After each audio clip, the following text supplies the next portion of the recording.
So good morning guys. और 13 अगस्त के current affairs में हमारा पहला प्रश्न है, हाल ही में प्रधानमंत्री नरेंद्र मोदी के नए प्रधान सचिव प्रिंसिपल सेक्रेटरी के रूप में किसे नियुक्त किया गया है? तो सही उत्तर होगा ऑप्शन बी, पीके मिश्रा को। तो पीके मिश्रा यानी कि प्रमोद कुमार मिश्रा को प्रधानमंत्री नरेंद्र मोदी के प्रिंसिपल सेक्रेटरी के रूप में नियुक्त किया गया है। अच्छा, ये किसकी जगह लेंगे? तो ये नृपेंद्र मिश्रा की जगह लेंगे।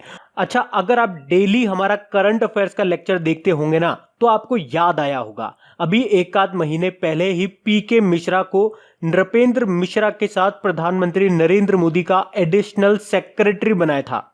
नृपेंद्र मिश्रा को तो प्रिंसिपल सेक्रेटरी बनाया गया था और पीके मिश्रा को एडिशनल सेक्रेटरी बनाया था, लेकिन अब पीके मिश्रा प्रधानमंत्री नरेंद्र मोदी के प्रिंसिपल सेक्रेटरी बन जाएंगे, ये आपको याद रखना है। अच्छा, ऑप्शन ए क्या है? पीके सिन्हा। अच्छा, मैंने जान करके आप देखना, ऑप्शन को लिखा है इस तरह से कि आप कंफ्यूज हो जाओ। तो ऑप्शन ए है आपका पीके सिन्हा। पीके मतलब प्रदीप कुमार सिन्हा। तो अभी कुछ समय पहले ही ये प्रधानमंत्री के कार्यालय में विशेष कार्य अधिकारी यानी कि officer on special duty in PMO प्रधानमंत्री ऑफिस बने थे। ऑप्शन सी क्या है? पीके सेकिया। तो अरुणाचल प्रदेश में लोकायुक्त बने ये। और ऑप्शन डी क्या है? पीसी घोष, पिनाकी चंद्र घोष, भारत के पहले लोकपाल हैं। चलो आपसे एक प्रश्न मैं पूछूंगा। अरे पूछूं क्या? तो फिर आप मुझे बताओ, आपके लोकपाल सचिव कौन बने थे अभी? लोकपाल सेक्रेटरी तो बीके अग्रवाल बने थे। ये वही बीके अग्रवाल है जो पहले हिमाचल प्रदेश के चीफ सेक्रेटरी थे, मुख्य सचिव थे। और अभी हिमाचल प्रदेश के नए मुख्य सचिव भी तो बन गए हैं, चीफ सेक्रेटरी। बता सकते हो कौन है? बताओ। तो आंसर होगा श्रीकांत बाल्दी। यह आपको याद होना चाहिए। बढ़ते हैं आगे। तो अगला प्रश्न है, हाल ही में सबसे कम उम्र में इंग्लिश चैनल को पार करने का रिकॉर्ड किसने बनाया है? तो सही उत्तर होगा ऑप्शन बी, गौरवी सिंघवी ने। तो अभी गौरवी सिंघवी ने पूरे विश्व में सबसे कम उम्र में इंग्लिश चैनल को पार करने का रिकॉर्ड बना दिया है। ये मात्र 16 साल की हैं और अभी इन्होंने 13 घंटे 28 मिनट में 36 किलोमीटर की दूरी तैर कर पार की है। अच्छा, ये है कहां से? तो ये राजस्थान के उदयपुर से है। उदयपुर, जिसे अपन झीलों की नगरी के नाम से भी जानते हैं। अच्छा, इंग्लिश चैनल, तो इसके बारे में मैं आपको पहले भी बता चुका हूं। यह अटलांटिक महासागर की एक शाखा है जो कि ग्रेट ब्रिटेन को उत्तरी फ्रांस से अलग करती है। और आप मैप में देख सकते हो, यह उत्तरी सागर को अटलांटिक से जोड़ती है। अच्छा, ऑप्शन ए क्या है? जपाटा। तो आपको याद आया होगा, होवर बोट से इंग्लिश चैनल को पार करने वाले ये पहले व्यक्ति बने थे और ये फ्रांस से हैं। अभी कुछ महीने पहले ये पन्ने पड़ा था, ज्यादा से ज्यादा एक आध महीने पहले। अच्छा, ऑप्शन सी क्या है? सत्येंद्र सिंह। और पिछले महीने ये पन्ने पढ़ा था इनके बारे में तो कि अमेरिका के कैटलिना चैनल को पार करने वाले ये पहले एशियाई तैराक बने थे, सत्येंद्र सिंह। ये भारतीय पैरा तैराक है। और ऑप्शन डी क्या है? आरोही पंडित। बड़ा इंपॉर्टेंट नाम है और आपको याद भी होगा, अटलांटिक महासागर को अकेले पार करने वाली दुनिया की पहली महिला बनी थी आरोही पंडित। बढ़ते हैं आगे। तो अगला प्रश्न है, हाल ही में सादे सिगरेट पैकेजिंग का अनावरण करने वाला पहला एशियाई देश कौन सा बन गया है? अनावरण मतलब रिलीज करने वाला। तो सही उत्तर होगा ऑप्शन डी, थाईलैंड। तो अभी थाईलैंड धूम्रपान की अपील को कम करने के लिए सादे सिगरेट पैकेजिंग यानी कि सिंपल प्लेन सिगरेट पैकेजिंग का अनावरण, उसका रिलीज करने वाला पहला एशियन कंट्री बन गया है।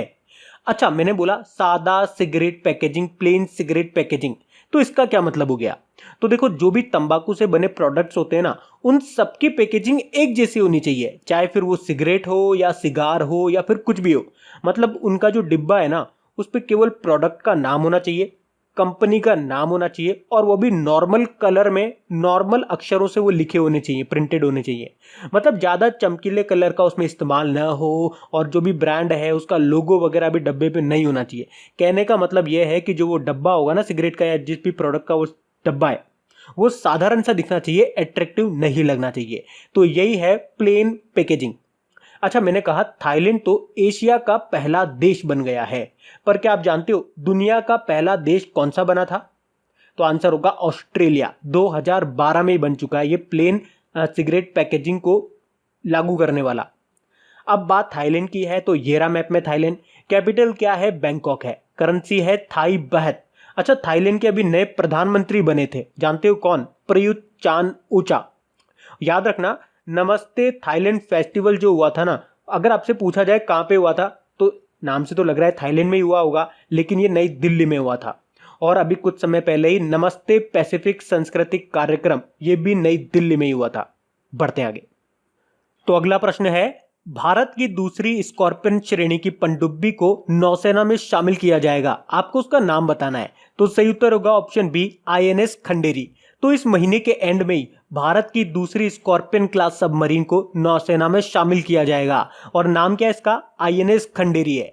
तो स्कॉर्पियन सबमरीन ये अत्याधुनिक सुविधाओं से लैस है और इसे हमारे रक्षा मंत्री कौन, राजनाथ सिंह भारतीय नौसेना में कमीशन करेंगे इस महीने के एंड में। याद रखना, ये एक डीजल इलेक्ट्रिक अटैक करने वाली पनडुब्बी है जिसका निर्माण मुंबई में मझगांव डॉक शिपयार्ड बिल्डर्स ने करा है। अच्छा, आप लोग सोच रहे होंगे अगर ये दूसरी स्कॉर्पियन क्लास सबमरीन है तो पहली कौन सी थी? तो पहली थी INS कलवरी, जिसे दिसंबर 2017 में भारतीय नौसेना में कमीशन किया गया था, शामिल किया गया था। और ये दूसरी है INS खंडेरी। लेकिन याद रखना, जल्दी तीसरी भी आ जाएगी और उसका नाम क्या होगा, INS करंज। तो ये तीनों के नाम आप याद रखना। अच्छा, हमारे नेवल चीफ का नाम क्या है, नौसेना प्रमुख? तो इसी साल अपॉइंट हुए थे, ये नाम है करमबीर सिंह। चलो एक प्रश्न मैं आपसे पूछता हूं, इंडियन नेवी डे कब सेलिब्रेट करते हैं? तो आंसर होगा 4 दिसंबर को, याद रखना। बढ़ते हैं आगे। तो अगला प्रश्न है, हाल ही में किस देश ने भारतीय राजदूत को अपने सर्वोच्च नागरिक सम्मान से सम्मानित किया है? राजदूत मतलब एम्बेसडर। तो सही उत्तर होगा ऑप्शन सी, यूनाइटेड अरब अमीरात। तो यूनाइटेड अरब अमीरात में भारतीय राजदूत एम्बेसडर हैं नवदीप सिंह सूरी और इन्हीं को यूनाइटेड अरब अमीरात ने अपने सर्वोच्च सम्मान से सम्मानित किया है। अच्छा, इस सम्मान का नाम क्या है? चलो ये सम्मान का नाम मुझे आप ही बताओ, मैं आपको हिंट देता हूं। अभी इसी तरह का एक सम्मान प्रधानमंत्री नरेंद्र मोदी जी को भी यूनाइटेड अरब अमीरात ने दिया था। तो आंसर होगा ऑर्डर ऑफ जायद। लेकिन इस सम्मान का नाम है, भाई प्रधानमंत्री मोदी जी को जो दिया था उसका नाम था ऑर्डर ऑफ जायद, यानी कि जायद मेडल। लेकिन जो अभी नवदीप सिंह सूरी को दिया, इस सम्मान का नाम है first class order of Zayed second. तो नवदीप सिंह सूरी को दोनों देशों के बीच में विकास और संबंधों की मजबूती लाने के लिए यह सम्मान दिया गया है। ये इसी महीने रिटायर्ड होने वाले। चलो आपसे एक और प्रश्न पूछता हूं। अरे पूछूं क्या? तो आप मुझे बताओ, अभी यूनाइटेड अरब अमीरात में अगला भारतीय राजदूत किसे नियुक्त किया गया है? तो यह आपका टेस्ट है। अब आप मुझे बताओ, अगर आप डेली करंट अफेयर्स पढ़ते हो ना तो आपको आंसर आना चाहिए, और ये तो मैं आपको कई बार बता भी चुका हूं, रिवाइज करा चुका हूं। तो आंसर होगा पवन कपूर। याद आया? अब यूनाइटेड अरब अमीरात की बात है तो ये तो मैंने आपको कल ही बताया था। ये रहा मैप में UAE, कैपिटल क्या है, अबू धाबी है। और अभी दुनिया का सबसे बड़ा सोलर पावर प्रोजेक्ट भी कहां पे शुरू हुआ है? यूनाइटेड अरब अमीरात के अबू धाबी में, जिसकी कैपेसिटी कितनी है? 1177 मेगावाट। अच्छा, करेंसी दिरहिम है। प्रेसिडेंट हैं शेख खलीफा बिन जायद अल नयान, इन्होंने ही नवदीप सिंह सूरी को सम्मानित किया है। याद रखना, ICC इंटरनेशनल क्रिकेट काउंसिल का हेडक्वार्टर भी यहीं पर है, दुबई में, यूनाइटेड अरब अमीरात के दुबई में। और मैंने आपसे कल एक और प्रश्न पूछा था कि सिंगल यूज प्लास्टिक के बिना उड़ान भरने वाला खाड़ी क्षेत्र का पहला एयरलाइन कौन सा है? तो आंसर होगा एतिहाद एयरलाइंस। और कल हमने UAE से एक प्रश्न भी पढ़ा था कि 24वीं विश्व ऊर्जा कांग्रेस कहां पे आयोजित किया गया था? तो आंसर होगा अबू धाबी में ही। पढ़ते हैं आगे। तो अगला प्रश्न है, हाल ही में DRDO ने कहां पे MPATGM यानी कि स्वदेशी एंटी टैंक गाइडेड मिसाइल का सफल परीक्षण किया है? तो सही उत्तर होगा ऑप्शन सी, आंध्र प्रदेश में। अच्छा, MPATGM लिखा हुआ है, इसका क्या मतलब हो गया? Main portable anti tank guided missile. तो अभी DRDO ने आंध्र प्रदेश के कुर्नूल की सीमाओं में स्वदेशी रूप से विकसित एंटी टैंक गाइडेड मिसाइल का सफल परीक्षण किया है। अब DRDO ने किया है तो इसके बारे में जानो। पहले तो इसकी फुल फॉर्म बताओ। Defence research and development organisation. इसकी स्थापना कब हुई थी? तो 1958 में हुई थी। और इससे हमेशा मैं आपको लिंक करा के याद कराता हूं कि नासा की जो स्थापना है ना, वो भी 1958 में हुई थी। तो यहां से फायदा आपको मिलेगा, एक याद करोगे दूसरा ऑटोमेटिकली याद हो जाएगा। हेडक्वार्टर इसका नई दिल्ली में है। इसके चेयरपर्सन कौन है? जी सतीश रेड्डी है। और जी सतीश रेड्डी से आपको हमेशा याद आना चाहिए कि 2019 में ही मिसाइल सिस्टम अवार्ड 2019 से इनको सम्मानित किया गया था। अच्छा, DRDO का मोटो क्या है? Strength origin is in science, बलस्य मूलम विज्ञानम। चलो एक प्रश्न मैं आपसे पूछता हूं, पूछूं क्या? तो फिर आप मुझे बताओ, डीआरडीओ दिवस अपन कब मनाते हैं? हिंट दूं मैं आपको जिसको नहीं पता, साल का पहला महीना, साल का पहला दिन, यानी कि 1 जनवरी को। बढ़ते हैं आगे। तो अगला प्रश्न है, हाल ही में जारी 2018 कैनबिस मूल्य सूचकांक में भांग का सबसे बड़ा उपभोक्ता कंज्यूमर कौन है? तो सही उत्तर होगा ऑप्शन है न्यूयॉर्क। तो हाल ही में जारी 2018 कैनबिस मूल्य सूचकांक में भांग का सबसे बड़ा उपभोक्ता यानी कि कंजप्शन के मामले में टॉप पे कौन है? न्यूयॉर्क है। सेकंड नंबर पे पाकिस्तान का कराची है और थर्ड नंबर पे है हमारा नई दिल्ली। तो नई दिल्ली दुनिया में भांग का तीसरा सबसे बड़ा उपभोक्ता है, यह आपको याद रखना है। बढ़ते हैं आगे। तो अगला प्रश्न है, हाल ही में दक्षिण पूर्व एशिया का सबसे बड़ा सौर ऊर्जा फार्म कहां पे शुरू किया गया है? तो सही उत्तर होगा ऑप्शन है वियतनाम में। तो वियतनाम में सालाना 688 मिलियन किलोवाट आवर बिजली कैपेसिटी वाला दक्षिण पूर्व एशिया यानी कि साउथ ईस्ट एशिया का सबसे बड़ा सोलर एनर्जी फार्म शुरू हो चुका है। इसे वियतनाम की सबसे बड़ी आर्टिफिशियल झील दाऊ तिएंग में शुरू किया गया है। अच्छा, आपसे एक प्रश्न पूछता हूं, आप मुझे बताओ अभी दुनिया का सबसे बड़ा सोलर पावर प्रोजेक्ट कहां पे शुरू हुआ था? तो आंसर होगा यूनाइटेड अरब अमीरात के आबू धाबी में, जिसकी कैपेसिटी है 1177 मेगावाट। अच्छा गुरुजी, ये तो आप पीछे ही बता चुके हो।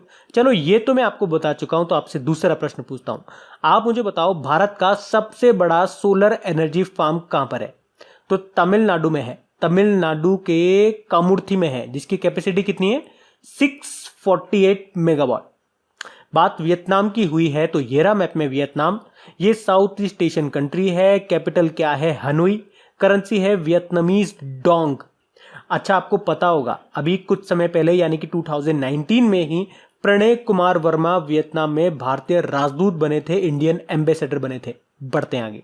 तो अगला प्रश्न है, हाल ही में प्रधानमंत्री नरेंद्र मोदी ने कहां से स्वच्छता ही सेवा 2019 अभियान शुरू किया है? तो सही उत्तर होगा ऑप्शन सी मथुरा से। तो अभी प्रधानमंत्री नरेंद्र मोदी ने उत्तर प्रदेश के मथुरा से सिंगल यूज प्लास्टिक के खिलाफ एक अभियान शुरू किया है। नाम क्या है इस अभियान का? स्वच्छता ही सेवा अभियान, जो अभी 11 सितंबर से शुरू हुआ है और 2 अक्टूबर तक ये चलेगा। अच्छा, मैंने आपको कल ही बताया था कि प्रधानमंत्री नरेंद्र मोदी ने मथुरा से ही राष्ट्र पशु रोग नियंत्रण कार्यक्रम की भी शुरुआत की थी। और मैंने आपको कल एक डिजीज के बारे में भी बताया था, मुखपका खुरपका, याद है ना, जिसे इंग्लिश में बोलते हैं ब्रुसिलोसिस डिजीज। जानवरों में होने वाला ये रोग है। तो इसमें आप लोग एक करेक्शन करना, कल मैंने बोला था ये रोग वायरस से होता है, तो इसमें करेक्शन यही है, ये वायरस से नहीं, ये बैक्टीरिया से होता है। तो मैं आपको फिर से बोल रहा हूँ, करेक्शन करना है, ये रोग बैक्टीरिया से होता है। वैसे कल मैंने आपको कमेंट बॉक्स में करेक्शन करवा भी दिया था, लेकिन फिर भी मन नहीं मान रहा था, तो मैं आपको फिर से बता रहा हूँ। बढ़ते हैं आगे। तो अगला प्रश्न है, हाल ही में किस राज्य ने व्यापारियों के लिए 2 बीमा योजनाएं शुरू की है? तो सही उत्तर होगा ऑप्शन सी हरियाणा ने। तो अभी हरियाणा सरकार ने रजिस्टर्ड यानी कि पंजीकृत छोटे और मध्यम व्यापारियों के लिए 2 बीमा योजनाएं शुरू की है, जिसमें से पहली है मुख्यमंत्री व्यापारी सामूहिक निजी दुर्घटना बीमा योजना। इसमें व्यापारियों को 5 लाख रुपए तक का बीमा कवर दिया जाएगा। और दूसरी योजना कौन सी है?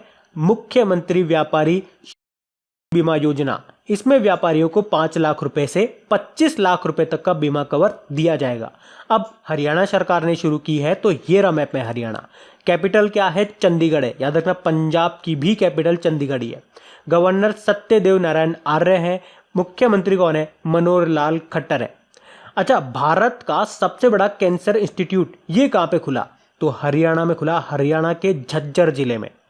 और याद रखना, भारत का पहला वोटर्स पार्क ये भी कहाँ पे खुला था? गुरुग्राम में खुला था। और ग्रीन पीस की रिपोर्ट के अनुसार दुनिया का सबसे प्रदूषित शहर भी गुरुग्राम को ही बताया गया था।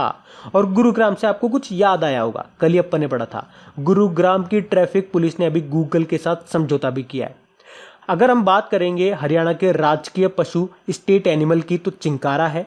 राजकीय पक्षी है फ्रैंकोलिन, राजकीय पुष्प है कमल, और राजकीय वृक्ष यानी कि स्टेट ट्री है पीपल। तो ये भी आपको याद रखने हैं। बढ़ते हैं आगे। तो अगला प्रश्न है, हाल ही में नेपाल इंफ्रास्ट्रक्चर शिखर सम्मेलन 2019 कहां पे आयोजित किया गया? तो सही उत्तर होगा ऑप्शन बी काठमांडू में। तो अभी नेपाल के काठमांडू में नेपाल इंफ्रास्ट्रक्चर शिखर सम्मेलन 2019 आयोजित किया गया और इसमें भारत को रिप्रेजेंट किया हमारे ऊर्जा राज्य मंत्री RK सिंह राजकुमार सिंह ने। और साथ में उन्होंने कहा कि नेपाल के पास काफी सारा हाइड्रो पावर पोटेंशियल है, उसे अपनी कैपेसिटी बढ़ानी चाहिए। साथ में उन्होंने ये भी कहा है कि भारत नेपाल में 900 मेगावाट का अरुण 3 हाइड्रो पावर प्रोजेक्ट बना रहा है। अच्छा, इस शिखर सम्मेलन की थीम भी थी। थीम क्या थी? Resilient infrastructure for sustainable development. अब नेपाल में ये हुआ तो ये रहा मैप में नेपाल। कैपिटल क्या है? काठमांडू है। अच्छा, एक बार SBI क्लर्क 2018 में पूछा गया था सार्क का हेडक्वार्टर कहां पर है, तो काठमांडू में है। सार्क मतलब south Asian association for regional cooperation. Currency Nepali रुपया है। प्रेसिडेंट कौन है? विद्या देवी भंडारी है। और प्रधानमंत्री कौन है? KP शर्मा ओली है। अच्छा, KP शर्मा ओली में KP का मतलब खड़ग प्रसाद शर्मा ओली। अच्छा, नेपाल ने अभी अपना पहला सैटेलाइट भी लॉन्च किया था। पहला था तो नाम पता होना चाहिए, नेपाली सेट 1। और अभी हरियाणा ने गीता जयंती महोत्सव 2019 के लिए एक भागीदार देश पार्टनर कंट्री के रूप में नेपाल को इनवाइट किया था। पढ़ते हैं आगे। तो अगला प्रश्न है, हाल ही में IDBI बैंक किसके साथ मिलकर सह ब्रांडेड क्रेडिट कार्ड लॉन्च करेगा? तो सही उत्तर होगा ऑप्शन सी, LIC के साथ। तो IDBI बैंक LIC के साथ मिलकर को ब्रांडेड क्रेडिट कार्ड लॉन्च करेगा। अच्छा, आपको ये तो पता है ना कि IDBI बैंक अब एक प्राइवेट बैंक बन चुका है, जिसे इसी साल फरवरी में LIC ने खरीद लिया था, यानी कि इसकी 51% हिस्सेदारी खरीद ली थी। अब बात IDBI बैंक की है तो इसके बारे में जानो। अच्छा, पहले तो आपको इसकी फुल फॉर्म पता होनी चाहिए। Industrial development bank of India. Headquarter Mumbai में है और इसके MD CEO कौन है? राकेश शर्मा है। अब LIC के साथ मिलकर गया है तो LIC के बारे में भी जानो। लाइफ इंश्योरेंस कंपनी, इसका स्थापना कब हुआ था? 1956 में। हेडक्वार्टर इसका भी मुंबई में है। अच्छा, याद रखना, इसके चेयरपर्सन और इसके मैनेजिंग डायरेक्टर इसी साल 2019 में नए बने थे, तो दोनों के नाम याद रखना। चेयरमैन कौन है? MR कुमार है और मैनेजिंग डायरेक्टर विपिन आनंद है। अच्छा, अब बात करेंगे कल के वीडियो में पूछे गए प्रश्न के उत्तर की। तो कल के वीडियो में आपसे पूछा गया था हाल ही में जारी रिपोर्ट में राष्ट्रीय लिंगानुपात 918 से बढ़कर कितना हो गया है? तो सही उत्तर था ऑप्शन डी, 931 हो गया है। आप सभी ने प्रश्न का बिल्कुल सही उत्तर दिया है और आप में से ज्यादातर ने इसके बारे में ये भी बताया है कि सबसे ज्यादा लिंगानुपात अभी किस राज्य का है।